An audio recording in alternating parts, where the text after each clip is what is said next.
You land on someone's page, director. Oh, I love their work. Guess what? They're in Egypt. You're like, I can't even afford to bring this person out. I don't know why I keep going back to Egypt, but I first reached out to Lululemon. I said, hey, I would love to work with you guys. And they said, do you have a portfolio? Hey, we would love to work with you. You seem like a nice person, but do you have a portfolio to back it? That they were pretty much just asking me for proof. And that was the simplest take of it. It's, do you have anything to prove to the world that you're actually capable of the things that you're talking about? Video production, $2,500. And they're like, what? The client will look at that and laugh in your face. There's other people out there, top filmmakers or people that are trying to strive to be top filmmakers that are just outdoing you right now. And they're putting in so much more work than you. And so if you're going to constantly just think and hope that something is going to show up, it's not. Do you know what it takes to become a top filmmaker? Do you know what they're doing right now that are pushing them forward? And ultimately, do you know what mistakes you're doing that are holding you back from getting there? As always, we're joined by Juanjo, and I'm Jason. I'm the co-founder of Tenfold Production and a director as well. We work with brands like Nike, On, Converse, and we've sold over $1 million worth of commercial projects in just the last few years. By the end of this video, you too can become a top filmmaker, someone who commands their rates, someone who is respected on set, and someone who does work that they love. Imagine having the exact steps to actually become a top filmmaker. And that's what we're talking about today in this video. So let's dive right into it. Okay. So what do you see nowadays that the very top filmmakers are doing that maybe beginners or new people in the industry don't quite know about, or maybe they're not doing? Yeah. The number one thing I see is oftentimes people are looking at just the people 1 or 2 steps ahead of them. Alex Mosey talks about this often. Like, look at the people that are 50 to 100 steps ahead of you. Look at the people like Ryan Coogler who are already at the top of their game, or top like commercial directors, all these people that have hit a certain peak and threshold. That's the gold standard of what you're trying to approach, right? So oftentimes I see newer filmmakers not having a direction. And people like Ryan Coogler have a very specific tone of voice and a style, and that's the ultimate goal there. And a lot of people might be thinking, how am I supposed to figure that out? Yeah. Like, this is someone that has so much experience and everything.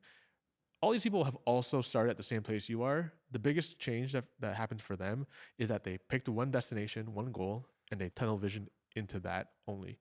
And every step you can do to get closer to that one step is better than spreading all your energy across 10, 20 different things, hoping that's going to be the thing.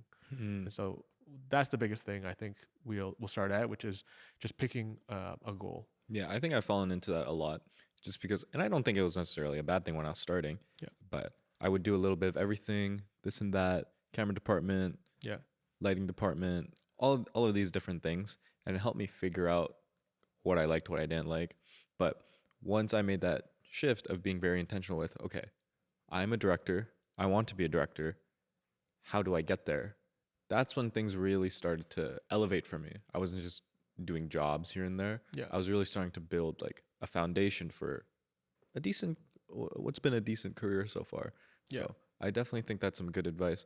But what are some mistakes that people might fall into? So what are some mistakes that you might see newer filmmakers fall into? The most common mistake I see from beginner filmmakers is just hoping things show up for them. That clarity suddenly just goes, hey, this is who you are now. You have to be extremely aggressive with the way you approach your life and the way you approach filmmaking, because there's other people out there, top filmmakers or people that are trying to strive to be top filmmakers, that are just outdoing you right now. And they're putting in so much more work than you. And so if you're going to constantly just think and hope that something is going to show up, it's not. The number one thing that we did, and as you're going through this right now, is saying, hey, this is who I am. Like, you already narrowed it down to, I want to become a director, and understanding what a director role is, because you can just become something that's like a generalist forever and realize that this isn't really working out. So you just need to sit there and be like, do I prefer much more of the front end ideation, the creative, making things happen? Or do I like the more technical side of things, making the image happen, collaborating with the director and a team to be behind the camera? And those are very two different distinct roles that you need to actually sit down and spend time being self-reflective, to be like, this is who I want to become, because then that's just step one, and then it evolves from there. If you were to lay out like a step-by-step plan, Yeah. an actionable plan right now that anyone could just do from the get-go, Yeah. what would be some of the key things that need to be done? Yeah. Number one thing I always say is go online, go on Vimeo, YouTube, follow your top directors or top DPs or production companies in the world, and spend the weekend just looking at new work, things you've never seen before. I think a big thing that comes up is I don't know how to find this work anyways. Mm-hmm. I go on Vimeo and it's just crazy work everywhere. This is a skill you have to learn because it's almost the number one skill you have to learn to understand how references work, Yeah. where to find work. There's places like FrameSet, for example, which gives you a little bit more of an easier step where you can just go in and check out their frames. And then they also link to like actual projects as well. Mm-hmm. And that gives you another step forward to be like, I don't need to search through all this other stuff. But Vimeo gives you the closest, most up-to-date everything. You can find new directors, new production companies, new work coming up all the time. And because most filmmakers don't really look at references, they don't realize there's better work out there. Yeah. They're only surrounded by the things that are currently surrounding them, which is, it's just other filmmakers or videographers in their space. Okay, but what would you search though? Like, what are some like keywords or what are you even looking for? Yeah. Number one thing you're looking for is genre. And you're figuring out, do I like long form, short form? Sometimes people are only surrounded by like commercials, short form stuff. And they're like, that's cool. I like it. But you have to pinpoint, is it that you like it because it's short? Do you like it because of the story it tells? What is the impact that you're grabbing from this? Because sometimes you'll watch a short form and then you'll watch a 5-minute video and be like, wait, I actually like that one more, even though it has very similar concepts to it. Right. And you start to realize that there's different levels and different genres of a certain type of project or commercial or documentary work. Even between a documentary and commercial, there's like documentary commercial work as well, which kind of sits in the middle too. Yeah. So if you just don't know these things exist, you're almost doing yourself a disservice. You're not even taking in the full breadth of what filmmaking can be. And so this is the first place to start because you need to have a full broad stroke picture of the entire landscape before you can actually dial it down. Well, if I'm looking at this broad landscape, and I've gone through this so many times, like I would like see so many different references. I'm like, this is cool. This looks cool. I want to try this. Yeah. But there's so many references out there and so many different genres, right? Yeah. And they're all cool. I think they're all worth something. But how do you as a director narrow down like your specific voice and tone? Like, how do you know which one is going to define who you are? Yeah. You just said it perfectly there. It is who you are. And so when we think about you being a filmmaker, I am not the same filmmaker as you. And no matter what happens and no matter how you approach your life and how I approach my life, our work is never going to be the same and our style is never going to be the same. And that's the beauty of filmmaking. That means there's never a day where the influences and the references and my lived experiences that I take in are going to be the same as yours and vice versa. Okay. And so the biggest thing for every filmmaker is to lean into that so hard that no one else can touch you. Because everyone's somehow trying to be similar to someone else. That's not the point of filmmaking. You're using other people's work as reference points and ideas and kind of like taking a mix mash of everything. You're like Frankensteining something together, right? From the world that you take in. But you going out yesterday and watching a game, for example, that's an experience that you took in. And I woke up this morning being like, oh, there was a game yesterday. Those are two very different things. And that you watching that game, you might have watched 1 minute of that changed your whole life. And suddenly you're taking that inspiration and that feeling that you took in to now put into your work. Yeah. But I just slept last night. So like I didn't get that experience. So that's how granular this whole filmmaking game becomes, because some people realize too late that their lived experiences are such great storytelling like mechanisms that they don't even realize you can put that memory or experience into your work. Yeah. And no one else is going to have that. Is there any particular moment in recent times for you that you've drawn inspiration from? Yeah. I'll talk about the On Defy stuff that we did. A lot of the stuff that came out of that was based on people I knew. And so it was conversations with people like Ben Flanagan trying to get into the Olympics. Yeah. And what it takes and what pushes he has to go through. Because that was the last project we did for On before that. And then the next one after that was On Defy. And when we were working for that one, I was talking to Aaron as well, who was the main talent, figuring out what are you currently going through as well? Like, what are your stories? What makes sense for you? Because I have Ben's experience, but then I don't have your experience as well. Mm-hmm. And so it might, like Ben's conversations might inform me to push me closer to what Aaron's talking about, but I want to hear from Aaron and what Aaron's lived experiences are. And those little granular details is what pushes everyone closer towards a real genuine idea or new piece that no one can really replicate. And so that's always the level of intention that you need to get to. And that's probably just the first step. Mm. Well, what is the second step then? Yeah. A second step is looking at references outside of everything, right? And so you take these lived experiences and now you're being, what are my experiences plus things that I can find online that are new, unique, different. And I can show, this is a great thing for everyone to hear here. I can show 100 filmmakers the same 50 references and give them the same parameters of a project, same everything, same resources, same money, same camera, whatever it is. Everyone has the best of the best. All 50 of those projects are going to be completely different, even though they could only use the same references. Mm-hmm. And it just goes to show it doesn't matter what people like. You might like the intro. I might hate that intro. Yeah. Right. But slowly, this is what building a style is. You pick a specialty shot that you're like, I always gravitate to that. And I'm going to find a way to put that into all of my projects, no matter what. But that's a choice that you made. Mm-hmm. And be able to make choices and sitting in those choices is what's going to separate you from everyone else.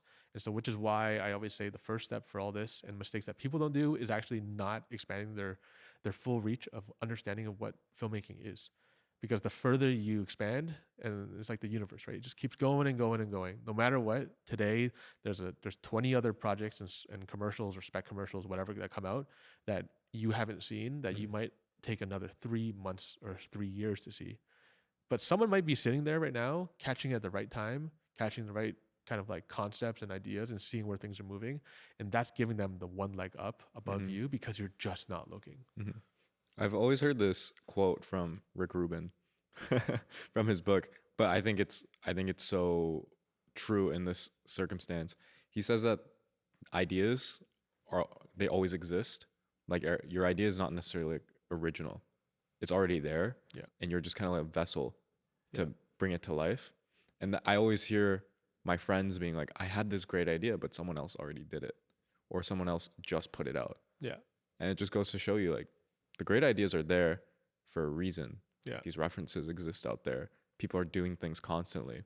Are you paying attention? Exactly. That's a great point. I love when I see my stuff show up in other references because I'm like, cool, because I found my references from someone else as well. Yeah. Like, you can't gatekeep ideas because, like you said, everyone has more or less the same ideas. And you sit there thinking, I just came up with the coolest idea. And then when someone puts it out, you're like, what?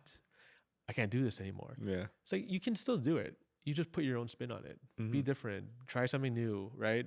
I think there's a difference between doing stuff one for one, which we've done before in the past, and we realized quickly, like, okay, don't do that. Like, that's not what building originality is and building a style is. You're just taking someone else's exact style.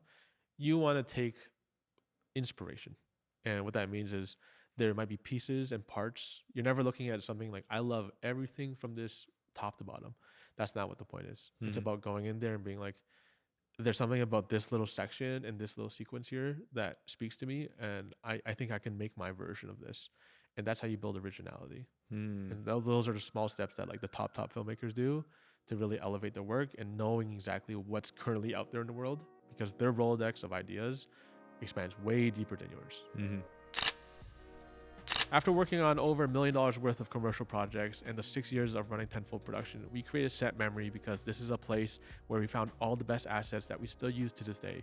LUTs made by professional colorist Cameron Marigold, and all these little details that actually speed up our entire process throughout the entire system. And so if you're interested in speeding up your systems and being a better filmmaker today, check out Set Memory.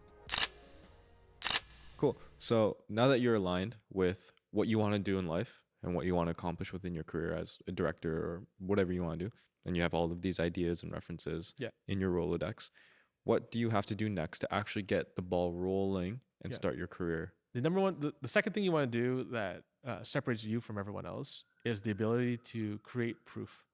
And what proof means is you're not waiting around to showcase your corporate work or whatever it is to get you to that next level, because that's actually not proof of the work. A perfect example for this was when I first reached out to Lululemon. I said, hey, I would love to work with you guys. And they said, do you have a portfolio? Hey, we would love to work with you. You seem like a nice person, but do you have a portfolio to back it? That they were pretty much just asking me for proof. And that was the simplest take of it. It's, do you have anything to prove to the world that you're actually capable of the things that you're talking about? Because I can sit here, and I've talked to so many filmmakers and videographers in this position where they sit down and think, I know I can do it deep down. You know, like everyone has this passion for a reason. I know I can do it. Can you actually do it? It's actually a real question, because I would say this: if Nike came to you on the first week of you becoming a filmmaker, do you actually have that real confidence and the know-how to actually execute? And so what proof is actually giving you is it's building trust, right? It's showing them you can do the work, you're reliable, and you're consistent, right? And without those three, the value trifecta, you're kind of screwing yourself, right? Because you can't expect the world to just assume. And when they make assumptions and they put money behind it and they make those mistakes because you can't execute, who looks bad? It always looks bad on them, and it looks bad on you as well. Great. So you build a little bit of trust, a bit of a repertoire with these people, but what does that actually do for you? What are the results of that? The down the funnel effect of that is that you're actually building a reputation for yourself. Okay. And so I think of it this way: when you're new and you're a videographer, right? And this is a perfect example for us.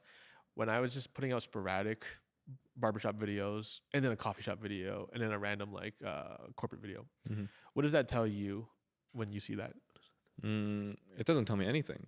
It tells me that you're doing a whole lot of everything. You're just doing stuff. Yeah. And when we started doing very consistent work, it almost felt like a series. For example, like we started doing a bunch of specs back to back to back. And then by the fourth or fifth one, people were like, whoa, what's going on? Like the look is the same. You're consistent. It's coming out fast. Everything has a voice and a tone. That's building trust through people just seeing that. And the fact that we can do that at such scale and being able to actually just execute on it showed people that we can do that repeatably. And also that was our reputation now. Like, oh, we can kind of like execute fast and put out really cool work. And so the reputation is going to be the biggest thing, because you got to move from someone that just puts out whatever and is super confusing into someone that, oh, they do real work. Like we can start to build this trust. And you can see this across the board from people that you work with as well, or new people that are really popping off right now, is the fact that they put out work and then their next project is also strong. And then by the third one, they're like, no way. It almost just flips in your brain too, because you're like, okay, he's no longer that person that they used to be, or she's no longer that person they used to be. And now they've transformed and transitioned into this new space. Yeah. I think humans are very much creatures of pattern recognition. Yes. Right. And reputation is something that's very easy to build. It's kind of a weird analogy, but like if you jog every day through your neighborhood, people are going to start associating you as the guy who jogs through jogs every morning. 100%. Which is, it's very easy to build that reputation when you do it every day. The hard part is jogging every morning. That's exactly it. And I think there's a separation here where people get really uncomfortable saying, I'm a cinematographer. Right? They go from videographer to cinematographer. Very common, right? That's because that's what we also preach to. Like, pick and choose your lane. That was number one. Yeah. But then now it's like, I don't have the work to back it. So I just feel like a fraud. I feel like an imposter. Totally. Classic imposter syndrome stuff. Yeah. Well, guess what? Build the reputation. Go out, figure it out, go and do the work. Because unless you do that part, no one's just going to automatically, they need to see the pattern of like, oh, this is a real person. Because suddenly if you have the word cinematographer there and then you put out 5 new projects that are great and they look great, guess what? People actually believe the word. And secondly, the best part is you believe the word. Yeah. You believe the word that you put out there. And now you just are that person. Yeah, exactly. Cool. It's undeniable. Undeniable. Yeah. Undeniable proof is what we say. So what are some things that people are doing wrong? The number one thing is the world sells you spec. Guess what? We also sell that as well, because it is the number one most powerful thing you can do to show that undeniable proof that you are what you are, and what you can do is the proof of what you work on, right? So really the problem with that is people just start going out there and doing spec, but they do it without intention. And so they suddenly are putting out work that is still a little misguided. They just go out and go, I'm gonna do this Nike spec, and I'm just gonna throw all these things together. And there's like That's it. How come I'm not getting any work though? Mm-hmm. Jason said, do spec. Well, there's more intention to this. Much as the first one we talked about, which is having a North Star and knowing where you're going, there's also a North Star of a spec and a purpose and being able to be intentional with it from the start. Because that gives you the credibility. You know where it's going to go afterwards. You know how you're going to present it and how you're going to position everything. These are all very important things to know to actually like get your spec off the ground and not just be another coffee shop video that kind of fizzles away from after you're done with it. Yeah, I feel like another thing that I see often is people just also wait around for other people to do things. Yeah. I felt like I was kind of a victim of that as well. Yeah. Not a victim, because it was my fault. But I would also wait around and be like, I hope someone sends me a cool project to work on soon. Yeah. Where did that come from? I think it was just my complete ignorance towards spec. You know what I mean? Because for me, I was like, why would I? It didn't even come in. That idea didn't even come into my brain.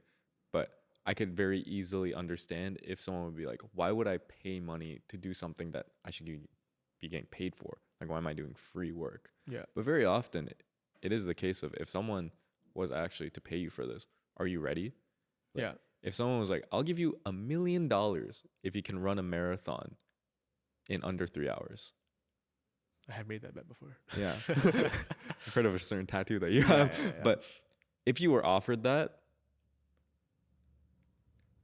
and you had like 3 months to prepare, would you sit around doing nothing or would you spend 3 months training? Yeah. And that's the exact same best thing. case scenario. Imagine you were already running your whole life before that. Yeah, exactly. And then you had that bet show up and you're like, let's go. I can do it. I'll do it right now. I can already do it. Yeah. You know, that's the whole idea. You're not waiting for the bet to show up.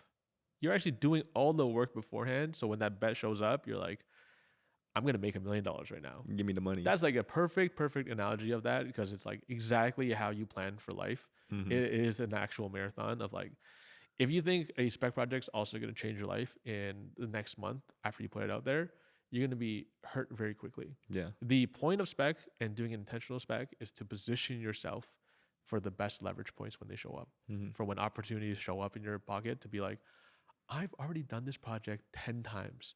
I can do this with my eyes closed and I can do it even better for this client now. But imagine you got that client right now at this point and you're like, I have to figure this out. That's a huge mistake. And a lot of people start to wait too long and you need to just take control of your career because no one's going to come and save you. Yeah. Lots of running analogies from Lots us. of running analogies. It's great. Yeah. But okay. So spec is great, obviously. But I think it is a very intimidating thing, which is probably also one of the reasons why I've never done, well, back then, I've never done one. So if we were to go back to when I was first starting, what would be some advice that you would give to me? Yeah. So I could do my first spec and do it well. Yeah. We've talked about this a lot of times, and this is kind of where like top filmmakers approach this. You're not doing every spec possible. This is actually what stops most people in like dead of the tracks, right? They look at all these things, especially you spend a whole weekend looking at 100 different references. And you're like, I think I'm going to stick closer to somewhere like this. The bigger thing that throws you off is actually not having the direction again, right? Because you can accidentally spend all your time doing something that, wait, am I doing this for the wrong reasons? Am I doing this because I think there's a financial reward at the end of this? Because I always talk to you about this, is like soccer, football, for example, right? Yeah. Not American football. European football. You can do spec within that space, but imagine all the different genres within that. You can do a full feature doc right now, right off the rip, or you can do short form commercial, or you can do all these different variations. That meaning if you pick the wrong choice right in the beginning, I'm not going to say it's going to ruin your life, but you're going to be putting so much effort into this already. This is what we talk about intentional specs. You need to be able to narrow down what your North Stars are, as well as understanding what you're capable of, and then mapping that all out together so then you can actually go out and execute something that is at your level. Because the worst thing you can do too is overshoot what you think you're capable of and kill your momentum again. Yep. Right? Simplicity goes a long way in filmmaking because as much as it is that we see 100 different references, we also talk about how do you simplify to find the best place possible that combines your most important things that you care about as well as what you're currently at. Because you're going to, all of our early shoots, for example, we just had a camera and me and Justin. And then we capitalized on our resources, which was the sun, right? And a lot of people look at some commercials and they're like, that is so hard. You know why? Because it is really hard. Like that project probably had $500,000 to it, and then they also had a full crew of 100 people. Yep. To get those 7 shots. Do you think you can execute on those 7 shots? There's a level of understanding where you're currently at, so that you can get to the next stage and like build up from there. But the biggest mistakes are sometimes just, everyone's ambitious. I love that. That's the whole point of being creative. You're trying to ambitiously push yourself past everyone. And you think you can do that, but it's sometimes being realistic at what you're currently at, but also because you're already expanding your reach and in terms of your thinking, now the skill and the level of where you're at is already above everyone else because you're looking at already cooler ideas.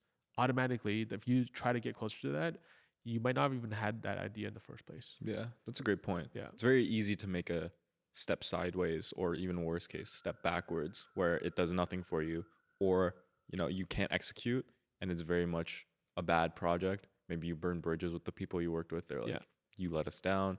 Maybe you spent some money on this spec and you just wasted all this money and this time.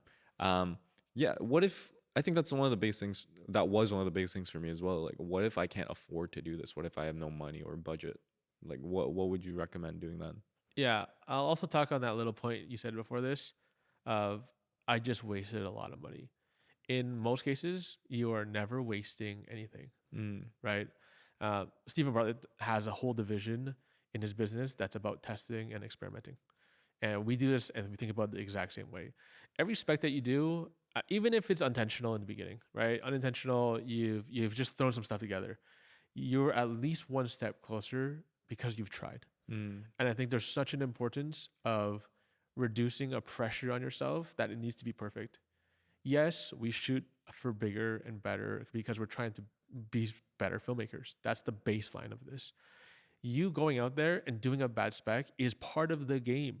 You will make so many mistakes on this, right? And the goal is that you're trying to minimize how many mistakes, but I think a lot of people, there's this mental barrier here where I'm not even going to do it because I'm going to mess up. I'm going to spend a lot of money. Why should I waste my time? Those are like the number one, like with all of our students that we come through our systems, like those are stuff I hear the most because it's such a different undertaking than when a client comes in telling you what to do. When you do a spec, you're not just a production company. You're not just a filmmaker. You're also the creative director. You're also thinking there and sitting there. Is this good? And so it's multiple different skills that you're learning here. The number one being like, can I be a strong creative director? Because directing is much more logistics heavy once you really get into it. Yeah. Creative director, you get to sit there and be like, is this something that is powerful, impactful, that actually pushes the game forward for myself? So it doesn't have to be for the world yet, right? Because that's a lot to ask for yourself when you have no budget, no money, no favors to ask. But really, you want to just find something that excites you, that you can learn 1 or 2 things from when we talk about technical specs, because those are the skills you're going to stack on. And then eventually you can get to more of a commercial spec, which is a lot more fully, thought out and like a little bit more fleshed out. And that's when you really show up. So as much as I know it's a common belief to be like, I'm scared to lose out on that, I really don't want you guys to feel like the world has pressure on you to be the best spec, right? It's like those are learned skills that you have to learn. But at the end of the day, if you're not doing them, you're doing yourself a disservice. If you're doing it, you just hope to be intentional with it and push yourself forward from it. We hope you're enjoying this conversation. If you're a filmmaker or aspiring cinematographer or director, or even just someone that's trying to start a production company, if you're struggling to sell projects or even to find the right clients, I want to invite you to the Pitch to Paid Challenge. The Pitch to Paid Challenge is a 5-day live event with myself where I teach you exactly how to find the right clients, how to position yourself, how to use leverage as a filmmaker, and ultimately how to sell and close your deals. I also want to invite you to our VIP experience, which is an extra hour every day of this challenge where you get a chance to ask a personalized question and I will answer it. So if you're interested in the Pitch to Paid Challenge, check out the link in the description below.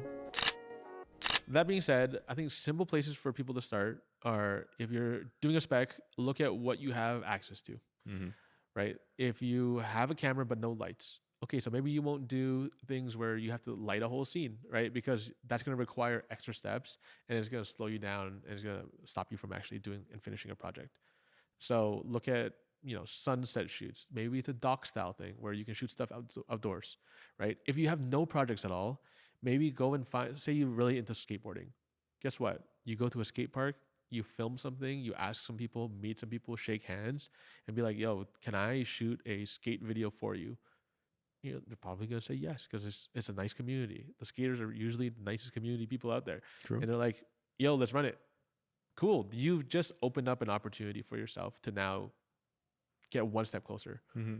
And that relationship might blossom, because if that person becomes, a huge skateboarder, or they're doing that as a hobby and they're actually working in a marketing agency, it's like you just also don't know where these kind of networks become and where they kind of blossom to. Secondly, if you're a little bit more advanced and you have skills under your belt already, and you've done maybe like videography for a few years, and like you want to get into this next stage, the easiest thing is, again, going through all the references, seeing what you're capable of, what type of style you're going for, and now take the stuff that you love, your North Star, attach it with a project that kind of feels like something you can achieve, and then start looking at references and building something that feels more relatable to you. And at least now, at that point, if you've been working in the space for a few years, you have a few friends. You can ask people for favors. Like, there's a lot of people that just sit around and want to do cool things and want to learn and be a part of a system. But if this is your idea, you're the director, right? And if you want to shoot it as well, you're a director DP, but that could be a little bit more work. So do you have a buddy, right? When Justin was directing, I would be like, I'm the grip, gaff, everything else, right? Like, let's go learn some stuff. Let's go have fun and like get these skills under your belt. But at least the person that has the idea can actually start to push this forward. Now, you do that a couple times. Those are technical specs, right? We did like 5 of them in a month, or like 7 of them in a month. And that gave us a lot more credibility to start working with even more crew people as well. In the beginning, we didn't know what crew was. It was literally like, we're doing it all. I didn't even know what these individual rules meant. So that's how fun it can be, right? It can be a little bit more open and free. So a lot of people are moving fast nowadays to understand what gaffing and grip and all these things are. It can be very overwhelming to get to that stage. So it's more so, as you build these technical specs, you start to see where people start to lie. Like, oh, this person really likes to be around lighting, so like maybe they become more of our gaffer for us for now. And then this person likes being around camera. Maybe they'll be our first AC. This is the beauty of learning and learning through experience, because you get to fail continuously without the pressure of, oh, this is really new for me, I don't know what I'm doing. And then once you've done 7 of them, 5 of them, whatever it is, you can move on to more of a commercial spec, which is you're being much more intentional now. You can actually sit there and be like, this is the goal, this is the brand, this is who I'm going for. And then bring those people back together, because now all of you guys have learned skills together, and execute on something that feels a little bit closer to that final stage, which is, oh, these people, we always thought the first stage of this was reverse engineering. These people work with colorists. Cool. Like, this person, they also work with sound. Like, I didn't even know that was a whole separate role. This is where you start to work with new people, but maybe at your stage as well, or people that have a little bit more experience for you, that if your idea is good enough, they just want to be a part of it. And so really, those are probably the 3 easiest stages, but you need to go through the really intro beginner stuff, and not fear that you need to jump straight to the super hard stuff right away, because that's just super overwhelming. Okay, cool. So moving on, let's say we have these great specs, we're proud of them, and we feel like they can do something for us. What are the best filmmakers doing with these specs to maximize the results and making sure they actually get something back out of them? Yeah, the number one thing that these filmmakers do is here's the number one thing that they don't do. They don't hide their work. They put it out there. They showcase their work. They package it. They show up in a way that allows them to speak about the stuff that they're talking about and doing more frequently. Okay. Right. And so a lot of filmmakers in the beginning will just put out there and go, oh, this is the project. Later, I'll see you in 4 months. And you're like, okay, well, what's going on between these 4 months now, right? How do you show up as a real person, as a real filmmaker that's learning and going through the process and steps to get better? Because that's actually going to open you up for more opportunities for people to see you, to learn, to get to know who you are. Because just putting out a finished project isn't a great way to kind of capitalize on who you are. Because filmmaking is really a relationships game, and how you package that up is going to be key. And so, yes, you could put out that work, but how do you speak about it? How do you position it? Are you more luxury? Or are you more like intro beginner? Like, these are skills that you actually learn based on how you want to present yourself as a personal brand, right? Because you're a cinematographer, are you putting out, different stills? Are you putting out the full project? Are you talking about the crew and how you got there? Are you breaking it down? There's so many opportunities and ways and styles to do this that might relate better for you. Some people really like enjoying being in front of camera, right? And talking about their work live and breaking it down. Some people want to break this down into little motion graphic stuff and like break it into a carousel. All these things are different tactics and things you can do to get you to that place. But ultimately, the number one thing is you need to show up. And if your spec sucks, great. That is part of the game. People like to see progression as well because it shows that you're putting in the work and the effort to get to that next stage, and you're not just showing up with a perfect thing that, hey, this is my portfolio, hire me. It's like people like real and people like genuine, because at the end of the day, if you're working on a project like this, you're spending 2-3 months with someone. Do you want to spend it with someone that you have no idea what their personality is, or someone that seems like they're really fun to be around and their whole sets feel really fun? There's a lot of ways to present this, but you want to present yourself as the best. Okay, so are these filmmakers putting out like absolutely everything and showcasing everything that they got, or are they only putting out like the absolute best of the best? Like, or is there like a middle ground here that you should be hitting? There's a very important middle ground, which is knowing and understanding what kind of story you're crafting for yourself. This is what a personal brand is, right? And for most filmmakers, you don't have to jump into a production company. So right now, you're just working on yourself. So people should know who you are. People should know what you do and what you offer. And then your portfolio, the proof that you're showing, is clean. It makes sense. People see that.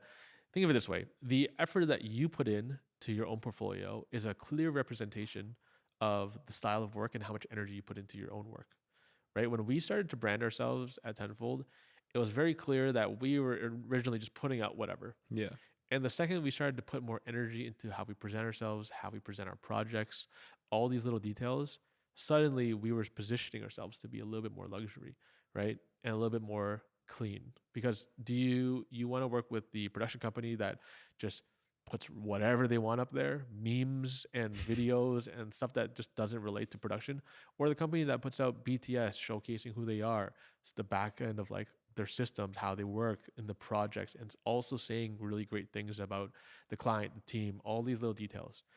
There's a reputation and a visual story that you're telling over here versus the person that is just doing whatever. And I think there's this also, this conflicting side of, oh, I'm showing who I am. I'm putting out whatever I want. Okay, go for it. Because the people that put whatever they want out there that detracts from who they are and showcases a way that, again, every choice you make is a choice. And if that choice that you make makes someone not want to work with you because you put out this vulgar meme for no reason, that is a choice. Yeah. You might get the vulgar meme group, but is that the people that are actually hiring you? And so you need to be intentional with who you're targeting and who you're trying to attract, because, again, this is why we specialize in niche. Because if I become the food person, perfect example, if all the work I put out is food, do you think a car person is going to reach out to me? Probably not. Probably not. But guess who is going to reach out to me? All the food people and the food adjacent companies, or people that are like, I like the style that you did there. I'm not a food person, but like, can you like bring that world over here? Guess what? You actually have leverage now. Yeah. Because it's up to you whether or not you want to transition over to a different space and bring that food world over. Because this is what the game is, right? Is building a reputation, building trust, and then selling yourself. Yeah, it's a really great point. I remember actually we had a conversation about the Tenfold Instagram page. Yeah. And I remember I looked at it one day. I was like, this is very, it has a certain look to it. It looks very professional. It looks a lot bigger than what I learned Tenfold to be. Yeah.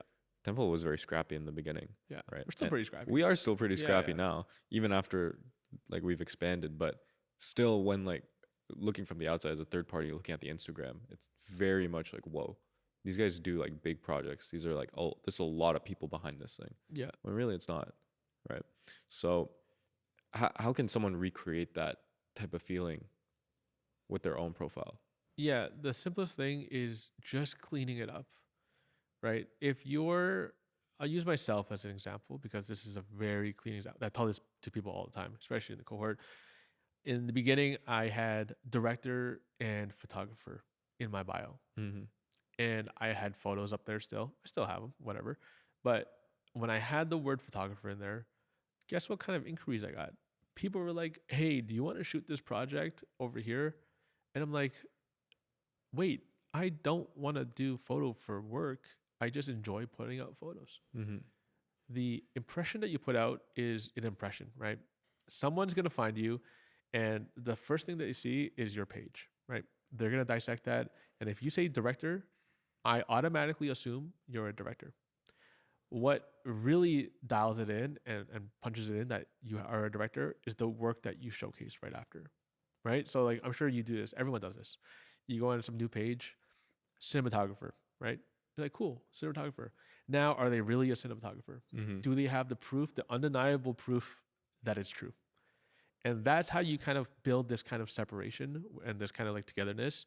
Because if the work that you put out there is random photography work that has no work and no relation to the cinematography work, then do I really believe you're a cinematographer? It's almost that simple. And that's why the imposter syndrome stuff hurts people so much, because they want to switch their name to director, and then they're like, I haven't directed any work. Well, guess what? You're also not going to direct any work if you don't go out there and try. True. So you just do it and show people, show yourself, more importantly. I think that's the bigger one, that it is absolutely true that you are a director. And so think of it this way. Every first impression is a first impression. I don't know who you are. You know who this next person is. Someone follows you, or you see them online. You check their page. That first second is everything. Because if you don't even have it laid out to make it easy for people to understand who you are, how to get reached out to, where you're located, like even those small little details, like this person does great work. Where do they live? Mm-hmm. Can I even work with them? Mm-hmm. Right? Because I'm like, oh, I love this person work. It'd be so cool to work with them. Think of this as a producer or a director or like an EP.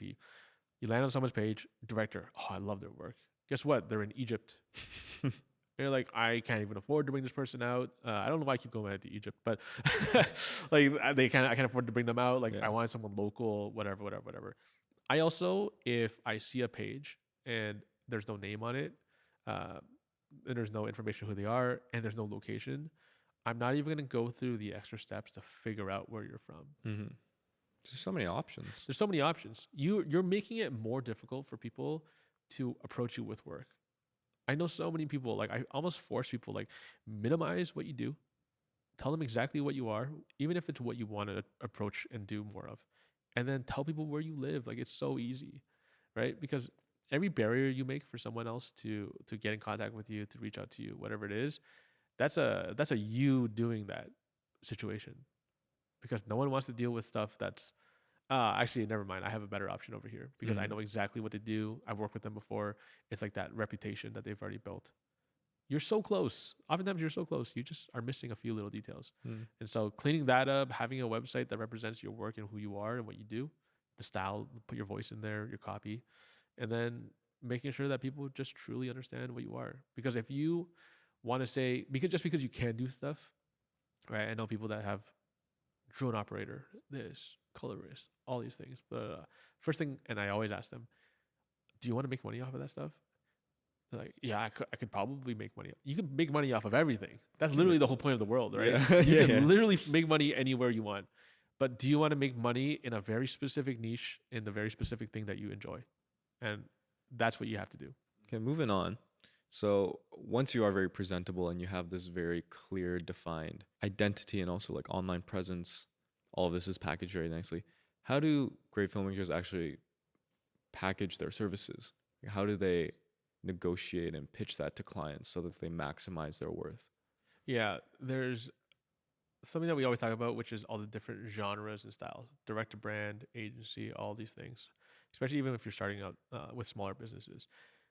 The only thing that you're offering is your ability to bring results.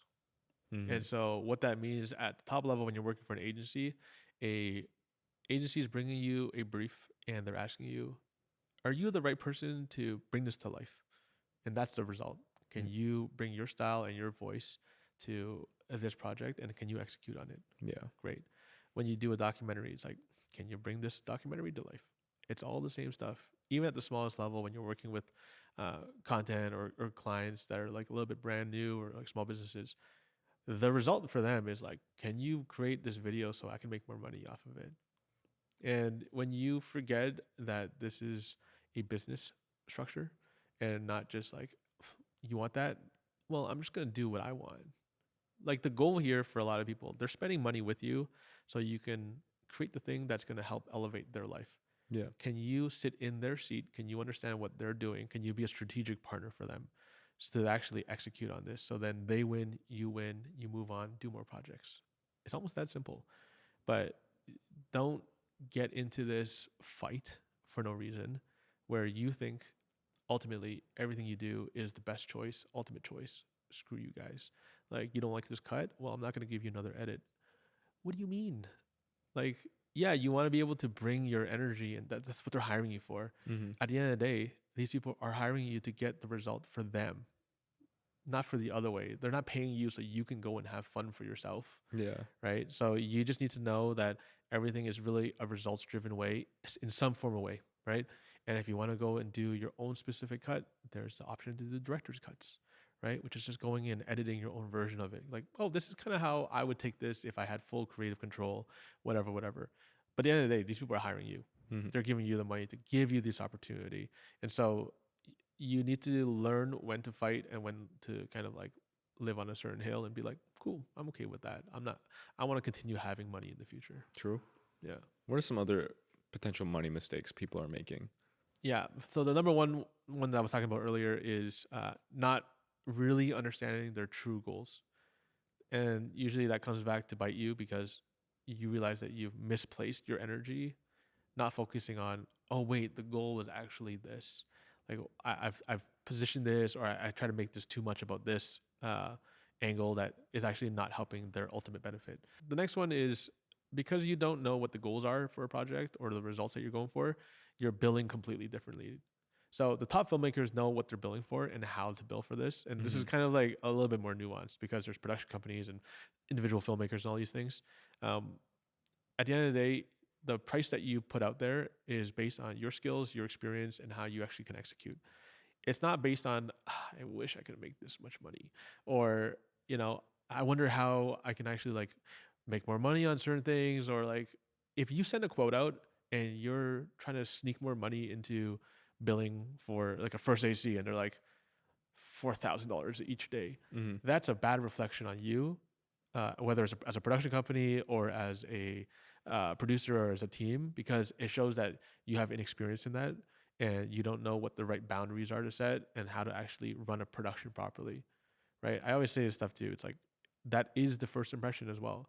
If someone's asking for a quote and that quote is off standard of what the industry rates are in your local space, or it's just unreasonable, like, cool, it's 1 15-second commercial and it's all shot on one location. Yes, that commercial can cost $100,000, but if you're just pricing it to hit, you know what, screw this client, I'm gonna say $600,000. That's like my FU rate. It's like they're gonna, if they don't say it, whatever. That's just a bad reflection on you as well. Yeah. Because they're gonna remember that and they're not gonna give you another option or another try down the line. And so a lot of people right now, mistakes wise, is because they don't have an actual system, or they don't have systems built for how they quote, how they speak to clients, and how to actually intake proper questions and answers. You're just guessing. And again, the longer you take to not learn these skills, the longer it will take you to make money and really build a reputation as someone that can do and execute. Okay, so what are some of the right things you could ask, or what are some of the things that you need to know going into a project to maximize not only the money you're making, but also that relationship that you have with the client? 100%. There's a checklist that we pretty much go through all the time. And this is also something that we teach on the Pitch to Pay challenge that we have coming up soon, which is setting yourself up for success, knowing to ask the right questions, meaning, what kind of deliverables are there, right? Like, what are the usage rights? All these little details that give you a fuller scope of what the questions are. Oftentimes people just ask, oh, maybe you'll get a question. You might get these too sometimes of like, oh, you guys shoot video? Like, how much? If you don't ask the right questions, or you don't even like a question like that I wouldn't even answer, to be honest. Yeah. But like say someone gives you a question like, hey, we have this project, we got to shoot it in 2 weeks. It's like a fashion campaign. It's got 2 people. We're shooting one day. We just need a camera, and this is super. It's actually I can feel this in my heart. Yeah. Right? Like we have a camera already. But if you have a camera, cool, whatever. Like we don't even really need a team, but maybe you let us know you're the expert. It's like I can recite that without thinking it. And then you go, okay, cool. They need one camera, one day, maybe a crew. Maybe I'll just add 3 people. And then you're like, here it is. It's 2,400. Okay, what did you base that off of? Yeah. Right? Like that's the most random number. And it was like, sometimes people tell you, send a number out that makes you uncomfortable. Well, don't do that, because now you're just throwing out whatever you want, right? And for them, the client, they definitely have more answers to give you. You just haven't asked the right questions. And so you're basing everything. And sometimes people are very afraid to ask more questions. They think, if I don't give them a response right now, fast, and a quote that like hits the perfect number, they're gonna run away. I'm sure that's maybe you've thought of that before too. Oh yeah. Because like it's the fear of losing, right? It's like the scarcity of, if I don't do this perfect right now, it's game over. And then you sit there, you lose your whole day because you're like, oh my God, I gotta make this quote now. And you're on this roller coaster of emotion of, I just gotta throw these numbers together. 500 for myself, okay, but if I have a camera, maybe 600, 2 people. And you're like, that's not even the right place to start. Like your foundation is all off, right? And so if you know what the people like, deliverable times, like, can I even do this? But you didn't have the they didn't even tell you. So what are you basing that off of? Because if it needs to be done faster, it means you got to quote more, right? There's like a rush fee. And if there's a whole process and system that you're working with, like you need to go into post-production, all these little things. That stuff takes time, and you haven't accounted for anything. And so the biggest mistake I see people do is just not accounting for the right things because they have no foundation. And this is the best part of the picture pay challenge that we teach, is that like you understand who you're going for. When clients do come at you, what do you actually say, and how do you present yourself, and what do you actually give them quote wise? Because some people will just do it on a random Excel or doc and be like, here are the numbers. Video production, $2,500. And they're like, what? The client will look at that and laugh in your face. And like, because I know that because I've done it before, and they're like, what? Like, this isn't professional. And I'm like, oh, shoot. Or you know what's worse that really gets to your brain? You get ghosted. If you're someone that gets ghosted on every single quote, you have to sit there and realize, why am I getting ghosted? Maybe I'm the problem. Yes, maybe I'm the problem. Like, you cannot blame other people for the choices that they make. You have to look at what you're offering, what you're doing, because if you're not even giving the most basic, proper response to people, timing wise, how fast you get back to people, what questions do you ask? You asking more questions actually gives them more confidence. Because if you're asking the right questions, it means you care, you know what the process is. A lot of these people, especially in this smaller, like, 0 to 20K-ish range, even up to 50K, some people don't know this is their first video, right? Like, they just have money to spend. Their boss told them, hey, find a production company for us. We have 35K to spend. And you just started that job. You're like, hi, I have a job coming up. Can you tell me how much it might cost? Because they don't also know too. And then now you're kind of battling with 2 people that don't know what they're doing. But if you come in and say, hey, this is how we'd approach this, ask all the right questions before that, here's a quote, here's why, like, we would love to work with you, this is the number, and let me know if you have any questions, happy to jump on a call with you, little things like that. Suddenly you've given this person that got given 35K to find the right production team to be like, oh my God, this person knows what they're doing. That is so much confidence for me. I don't have to stress, like, let's jump on a call, would love to lock this in type of thing. All those little details go so much further. And even this too, it's like presenting and quoting numbers, like, do that live if you can, right? Sometimes just throwing a number at people, there's so much questions that they have to ask. So it's better to just walk through people, the actual quote. That's going to switch the brain for a lot of people because they have been doing the same thing for so long, thinking and blaming the client when it's really you that has a lot of the blame and shift to. And again, nothing wrong with that. We were doing that a lot before. But the faster you can get to a proper place and a proper system and structure to know a client comes in, No stress at all. Here are these questions. Great. I know what these responses mean. Great. I have a few more. Put it into a quoting sheet and template. Here's exactly what's going to be priced out to. Here's the numbers. Let's work together. Cool. Let's work together. It changes your entire perspective when you can remove emotion from quoting, because numbers are not that important in the game of filmmaking. Yes, it's where your money comes in, but you need to know you can price correctly so you can actually get the job done. Very cool. And do you have any last ones that you want to talk about? Anything else? Yeah, the next one that I want to talk about, and potentially the most important, is understanding structure within the filmmaking world. So what does that mean? Let's go straight to the top. We always talk about this one. There's a client. A client has $1 million to spend in a year. Either that client goes directly to a production company or they go to an agency to handle all of their marketing, all these things. Yeah. Right. If you're the production company, you've just made $1 million that you can now spend in your production. This is the most clean way to talk about this. If you go to a production, or if you go to an agency, the agency now controls how that money is being spent. And so now you are one step away. So if you're a production company, you win. If you're an agency, you win. Now, if an agency now finds a production company, they're probably taking $250K, $500K off the top that the production company doesn't even know about to do this job. Yeah. Great. Now this production company is getting paid $500,000, for example, to do this project. Cool. Now that production company is taking 23% off the top, but then they also might find ways to, like, if they have an integrated producer, cool, that's more money for them. If they have other things, that's more money for them. They're just taking little tidbits everywhere. So by the end of it, if they're looking for a director, they know, okay, cool, the whole production right now is only $250,000 because they wanted to take $250,000. So then now they're like, cool, we have $250,000 for a team. A director, okay, what's their day rate? Maybe it's like 15, 25K a day, whatever.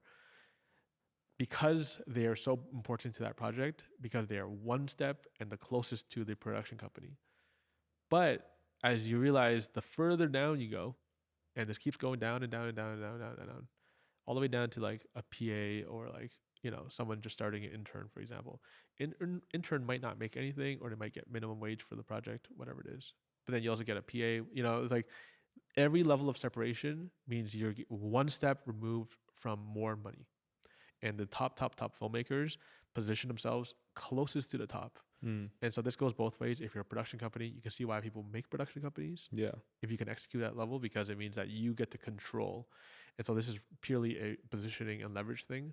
Understanding that this exists makes you much more conscious of what decision can I make?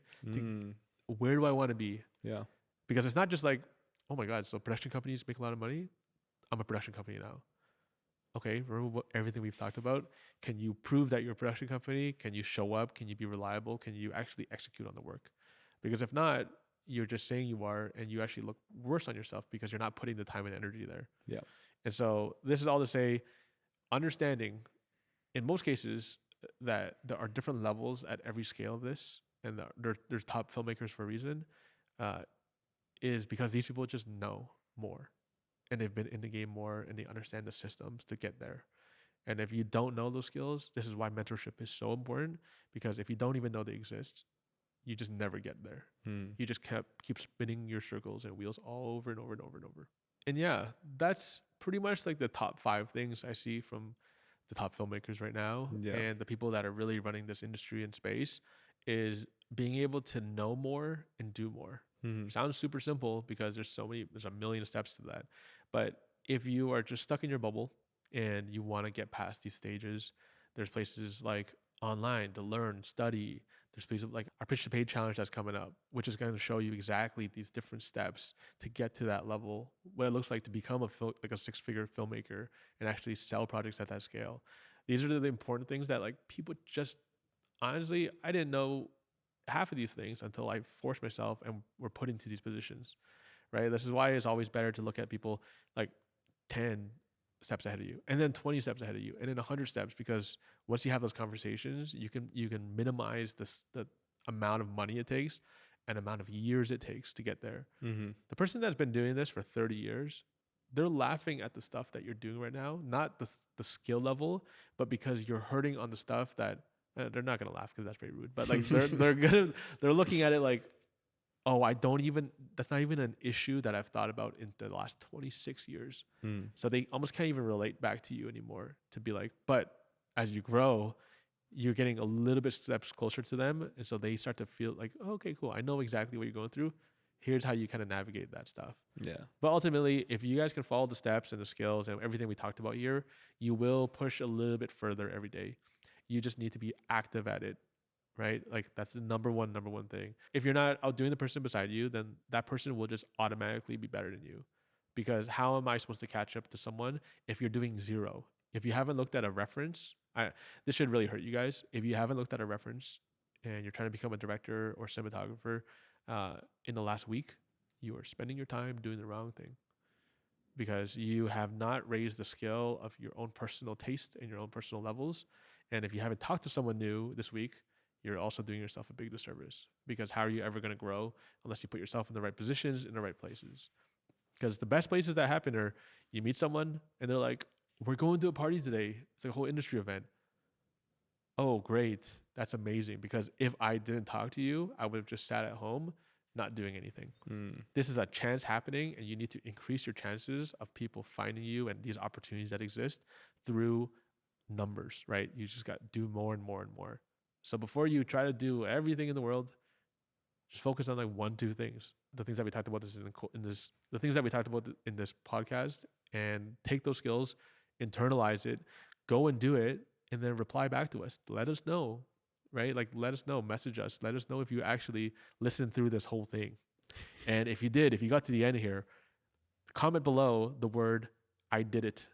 And we will know if you did it or not, because this is the biggest thing. Like, I want you guys to listen through all of this and pay attention to actually what you're spending your time on and what your bandwidth is. Because if you can do this, if you can show up every day, if you can do one thing to increase your odds of actually being hired, you're going to see your entire life change. So focus on that, and we'll see you in the next one. Yeah. Do those 3 things. Go watch a video. Go talk to someone. Comment below. Comment below. I did it. See you guys in the next one. Peace. Peace.